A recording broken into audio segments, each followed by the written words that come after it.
Hello students, आज हम chapter 3 current electricity का जो टॉपिक लेके आए हैं वो है आपका ओम्स लॉ। बहुत इम्पोर्टेंट टॉपिक है आपका, और ये आपका एक्सपेरिमेंट भी है आपका क्लास 12th में। तो ओम्स लॉ बेसिकली है क्या? For a certain fix physical condition, potential difference between any two point of the conductor is always directly proportional to the current flowing through in it. मतलब जब आपकी condition fix कर दी जाए, जो एक Ohm's law जो दिया था, एक जर्मन साइंटिस्ट थे जिनका नाम था जॉर्ज सीमन ओम। तो उन्होंने काफ़ी एक्सपेरिमेंट किए और एक्सपेरिमेंट करने की ये बात बताया कि किसी सर्टेन प्रोसेस पर, सर्टेन प्रोसेस मतलब क्या, फिक्स्ड कंडीशन होनी चाहिए, या टेम्परेचर और प्रेशर आपका कांस्टेंट होना चाहिए। तो for certain fixed physical condition, potential difference between any two point of conductor is always directly proportional to the current flowing through in it. Potential difference जो directly proportional होता है वो आपका करंट के होता है। पोटेंशियल डिफरेंस क्या है? पोटेंशियल डिफरेंस जो आपका वोल्टेज है, तो वोल्टेज डायरेक्टली प्रोपोर्शनल आई के है, मतलब करंट के। मतलब पोटेंशियल डिफरेंस यदि आपका इंक्रीज होगा तो करंट आपका इंक्रीज होगा, पोटेंशियल डिफरेंस आपका डिक्रीज होगा तो करंट भी आपका डिक्रीज होगा। यदि हम बात कर लेते हैं एक 12 वोल्ट की बैटरी, एक हम बात कर लेते हैं 1000 वोल्ट की बैटरी, तो हम ये देखते हैं जो करंट हमें जो ज़्यादा महसूस होगा वो हमें 1000 जो वोल्ट की बैटरी है उसमें ज़्यादा करंट महसूस होगा। ठीक है, तो इसलिए जितना आपका वोल्टेज ज़्यादा होगा उतना ही आपका करंट ज़्यादा होगा। प्रोपोर्शन साइन हटाने के लिए हम कांस्टेंट का यूज करते हैं, तो इसलिए हमने यूज किया यहाँ पर आर एक आपका कांस्टेंट है जिसे हम बोलते हैं रेजिस्टेंस। इसको मैंने एक सर्किट डायग्राम के माध्यम से यहाँ दिखाया भी है। यहाँ पर एक कंडक्टर है, कंडक्टर के दो सिरे हैं, ए और बी है, और यहाँ पर एक आपकी एक्सटर्नल बैटरी या पोटेंशियल डिफरेंस इसका बी है, और यहाँ पर आपका ये करंट फ्लो हो रहा है। इलेक्ट्रॉन जो हैं वो आपकी पॉजिटिव प्लेट की ओर आने की कोशिश करेंगे, करंट की डायरेक्शन इधर की ओर होगी। तो ये आप देख रहे हो, ये आपका ओम्स लॉ के बारे में बता रहा है। ओम्स लॉ है V बराबर आई आर। आर क्या है? आर आपका रेजिस्टेंस है। आर के बारे में हमने जाना, आर बराबर V अपॉन आई होता है। अगर हम आर कैलकुलेट करें, आर बराबर V अपॉन आई। क्या आर हमारा B और I पर डिपेंड करता है? कभी भी हमारा जो रेजिस्टेंस है वो हमारा वोल्टेज और करंट पर डिपेंड नहीं करता। ठीक है, अब हम यहाँ से यूनिट भी निकाल सकते हैं। हमारी जो रेजिस्टेंस की जो यूनिट होती है या तो वोल्ट पर एम्पियर होती है, या हम ओम कह सकते हैं, क्योंकि ओम जो साइंटिस्ट थे उन्हीं के नाम पर ही ये यूनिट रखी गई थी। ठीक है, तो रेजिस्टेंस की जो एसआई यूनिट होती है वो आपकी ओम होती है, और जो 1 ओम इक्वल होता है 1 वोल्ट अपॉन 1 एम्पियर के इक्वल होता है। तो यदि हम बात कर लेते हैं, यदि पोटेंशियल डिफरेंस आपका V है between the end of the conductor V 1 volt, यदि दो कंडक्टर के सिरों के बीच जो हमारा वोल्टेज है वो हमारा 1 वोल्ट है, और करंट जो है जो थ्रू आई फ्लो हो रहा है उसमें 1 एम्पियर है, then the resistance of the conductor will be 1 ohm. तो रेजिस्टेंस हमारा कितना होगा? 1 ओम होगा। यदि हमारा वोल्टेज 1 वोल्ट है, करंट हमारा 1 एम्पियर है, तो 1 ओम के इक्वल होगा। मैंने आपको एक यहाँ पर ग्राफ भी प्लॉट किया है। तो ग्राफ प्लॉट किया है कि यदि हम एक्स एक्सिस पर यहाँ पर हम वोल्टेज ले लेते हैं और वाई एक्सिस पर हमारा ये करंट है, तो बी डायरेक्टली प्रोपोर्शनल आई के है, मतलब वोल्टेज के बढ़ाने पर हमारा करंट इंक्रीज होता है। तो यहाँ पर 10, 50, 20 है, तो इसी तरीके से हमारा 10 milliampere, 15 milliampere, 20 milliampere, या हम एम्पियर में भी ले सकते हैं। तो इस तरीके से हमारा 10 अपॉन 10 1 आ जाएगा, 15 अपॉन 15 1 आ जाएगा, 20 अपॉन 20 1 आ जाएगा, तो ये 1 ओम आ जाएगा। तो इस तरीके से क्या है, इस तरीके से हम ये कह सकते हैं कि ये जो आपका ग्राफ प्लॉट हो रहा है V और I के बीच में है, और ये ग्राफ लीनियरली है, और ये ग्राफ जो बेसिकली डिपेंड कर रहा है, क्या कह रहा है? For certain fixed physical condition. कौन सी सर्टेन फिक्स्ड फिजिकल कंडीशन है? As a temperature. अगर टेम्परेचर फिक्स है तो हमारा ग्राफ लुक लाइक दिस, इस तरीके से आएगा।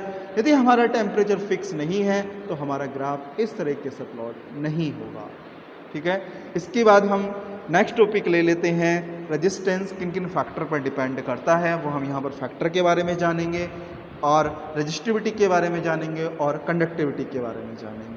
तो प्रैक्टिकली हम बता सकते हैं, यहाँ पर रेजिस्टिविटी और कंडक्टिविटी मेरा हेडिंग है। तो प्रैक्टिकली क्या पाया गया, रेजिस्टेंस जो डायरेक्टली प्रोपोर्शनल होता है, प्रोपोर्शनल ऑफ द लेंथ पर डिपेंड करता है, और inversely proportional to the area. Basically जो रेजिस्टेंस है वो आपका ना ही आपका पोटेंशियल डिफरेंस पर डिपेंड कर रहा है, ना ही आपका करंट पर डिपेंड कर रहा है, वो आपके एक्सटर्नल फैक्टर कौन कौन से होते हैं। एक्सटर्नल फैक्टर है आपका टेम्परेचर और प्रेशर। टेम्परेचर और प्रेशर, या फिर हम कह सकते हैं यहाँ पर जो एक्सटर्नल फैक्टर है यहाँ पर जो आपका है वॉल्यूम है, ठीक है, क्योंकि रेजिस्टेंस जो डायरेक्टली प्रोपोर्शनल है वो आपका लेंथ है, और इन्वर्सली प्रोपोर्शनल क्या है, आपके एरिया ऑफ क्रॉस सेक्शन के। यदि हम लेंथ को इंक्रीज करेंगे तो हमारा रेजिस्टेंस भी इंक्रीज होगा, और हमारा एरिया यदि इंक्रीज होगा तो रेजिस्टेंस हमारा डिक्रीज होगा। क्यों? यदि हम एक वायर की यदि हम बात कर लेते हैं, ठीक है, यदि हम वायर की लेंथ को यदि हम बढ़ा देते हैं तो रेजिस्टेंस हमारा इंक्रीज कर जाता है, और यदि उसका एरिया और क्रॉस सेक्शन यदि बढ़ जाता है और लेंथ उसकी कम हो जाती है तो हमारा जो रेजिस्टेंस है वो हमारा डिक्रीज करेगा। तो प्रोपोर्शन साइन हटाने के लिए, दोनों इक्वेशन को कंबाइन करने के लिए एक कांस्टेंट का हम यूज करते हैं, वो कांस्टेंट है हमारा रो। तो R बराबर रो L अपॉन A। रो क्या है? रो बेसिकली रेजिस्टिविटी होती है, या फिर हम इसे स्पेसिफिक रेजिस्टेंस भी कह सकते हैं। तो रो क्या है? आपकी रेजिस्टिविटी है, और क्या है आपका स्पेसिफिक रेजिस्टेंस है। तो रो किस किस के फैक्टर पर डिपेंड करता है, तो हमें रो के बारे में ही मालूम होना चाहिए। रो डिपेंड्स ऑन एक्सटर्नल फैक्टर, जैसे आपका प्रेशर है, टेम्परेचर है, इस पर बेसिकली आपका डिपेंड करता है। Never depend on the dimension. Dimension मतलब वॉल्यूम, बेसिकली ये डायमेंशन पर डिपेंड नहीं करता। तो यूनिट क्या होती है? यूनिट ऑफ रेजिस्टिविटी अगर हम निकाल लें तो रो बराबर RA अपॉन L हो जाएगा, और यहाँ से जो एरिया होता है, एरिया का मीटर स्क्वायर होगी जो यूनिट होती है, और रेजिस्टेंस की ओम और लेंथ की मीटर। तो मीटर से मीटर कैंसिल हो जाएगा, तो रेजिस्टिविटी की जो यूनिट होगी वो आपकी ओम मीटर होगी। डायमेंशन की हम बात कर लेते हैं, तो ओम की जो डायमेंशन होती है वो आपकी ml स्क्वायर टी की पावर -3 ए की पावर -2 होती है। यहाँ से आप लिखना चाहोगे तो मीटर की एरिया की लिखना चाहोगे तो L स्क्वायर आ जाएगा, और मीटर की आपकी L आ जाएगी। तो मैंने इस फॉर्मूले से यहाँ पर डायमेंशन निकाली है, तो आपकी जो डायमेंशन होगी ml³ टी की पावर -3 और ए की पावर -2, ये डायमेंशन ऑफ द रेजिस्टिविटी होगी। अब हम बात कर लेते हैं कंडक्टिविटी क्या होती है। कंडक्टिविटी जो होती है वो आपकी reciprocal of the resistivity is called conductivity. तो इसे हम सिग्मा से डिनोट करते हैं, तो सिग्मा बराबर होता है 1 अपॉन रो। बेसिकली यूनिट क्या होगी? यूनिट होगी आपकी ओम मीटर इनवर्स। क्यों? क्योंकि आपकी अभी मैंने थोड़ी देर पहले डिस्कशन किया, रेजिस्टिविटी की जो यूनिट होती है वो आपकी ओम मीटर होती है, तो कंडक्टिविटी की ओम मीटर, इसके ब्रैकेट आप लगाओगे, इसका इन्वर्स होगी, तो इसलिए हम कह सकते हैं या तो ओम इन्वर्स या मीटर इन्वर्स। ओम इन्वर्स को हम मोह भी कह देते हैं, मोहो, मीटर इन्वर्स भी कह देते हैं, या फिर हम और भी एक नाम दिया गया है साइमन मीटर इन्वर्स। क्योंकि साइमन इसलिए भी दिया गया है क्योंकि जो ओम्स ला थे उनका जो नाम था जॉर्ज सीमन ओम, तो ओम से पहले जो सीमन्स लगाया गया उसी वजह से हम कहते हैं कि सीमन्स मीटर इन्वर्स। अब इसकी हम डायमेंशन भी बता सकते हैं, क्योंकि अगर हमें डायमेंशन रेजिस्टिविटी की मालूम है तो इसी की इन्वर्स होगी, तो इसी के इन्वर्स से हम निकाल सकते हैं। तो m की पावर -1 हो जाएगी, l की पावर 3 थी तो -3 हो जाएगी, t की पावर -3 तो 3 हो जाएगी, और a की पावर -2 थी तो 1 स्क्वायर हो जाएगा। तो यहाँ से हमने कंडक्टिविटी की भी डायमेंशन कैलकुलेट कर ली।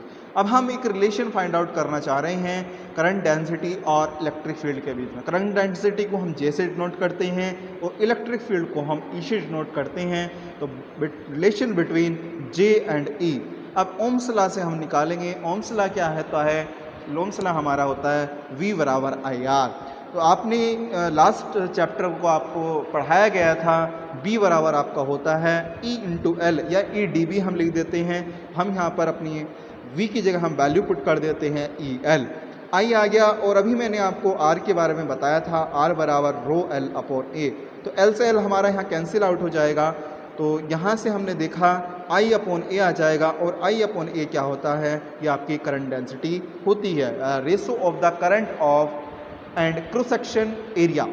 ठीक है, इसे हम करंट डेंसिटी बोलते हैं। तो इसे करंट डेंसिटी को जे से डिनोट करते हैं। तो E बराबर जे रो, ये हमारा रिलेशन आया। अब रो की जगह हम रो जानते हैं 1/सिग्मा होता है, तो रो की जगह हम 1/सिग्मा लिख सकते हैं। तो E बराबर आपका हो जाएगा J/सिग्मा, और सिग्मा आप इधर ले जाओगे तो J बराबर हो जाएगा सिग्मा E। इसे हम वेक्टर नोटेशन से नोट करेंगे, क्योंकि हमारी करंट डेंसिटी भी वेक्टर क्वांटिटी है और जो इलेक्ट्रिक फील्ड है वो भी हमारी वेक्टर क्वांटिटी है। ठीक है, तो आज हमने जाना रिलेशन बिटवीन करंट डेंसिटी और इलेक्ट्रिक फील्ड के बारे में।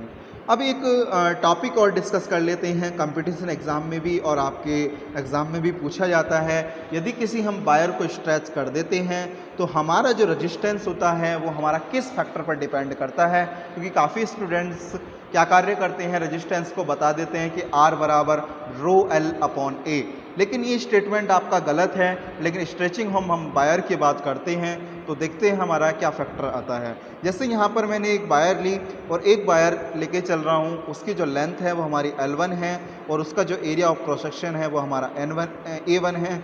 और यदि मैंने उस वायर को थोड़ा सा और ज़्यादा स्ट्रेच कर दिया है, उसकी जो लेंथ होगी वो आपकी L2 होगी और उसका एरिया और भी कम हो गया है, तो उसका एरिया आपका A2 हो गया। तो इस तरीके से हम कह सकते हैं कि हमारा वॉल्यूम कांस्टेंट हो गया।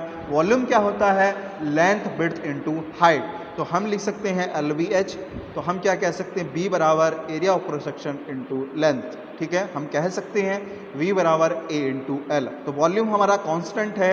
अब हम दोनों वायर की बात कर लेते हैं, तो दोनों वायर के लिए क्या होगा वॉल्यूम हमारा A1 L1 is equal to A2 L2 हो जाएगा। ठीक है, अब हम रेजिस्टेंस की हम बात करते हैं।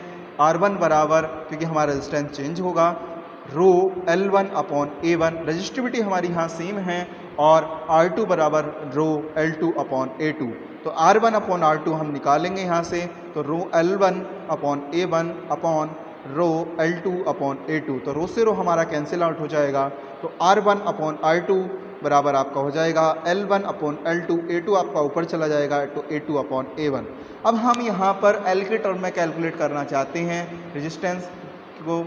L के टर्म में कैलकुलेट करने के लिए अब यहाँ से हम क्या कार्य करेंगे, A2 अपॉन A1 की वैल्यू कैलकुलेट कर लेंगे। तो A2 अपॉन A1 जो आपका आएगा L1 अपॉन L2 हो जाएगा। ठीक है, तो यहाँ पर हम A2 अपॉन A1 की जगह क्या पुट कर देंगे, L1 अपॉन L2 पुट कर देंगे।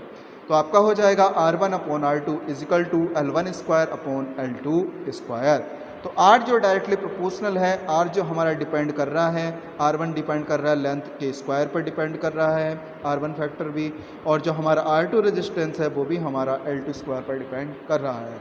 तो बेसिकली यदि वायर को यदि स्ट्रेच कर दिया गया है तो वो डायरेक्टली प्रोपोर्शनल जो होती है वो लेंथ के स्क्वायर के इक्वल होती है।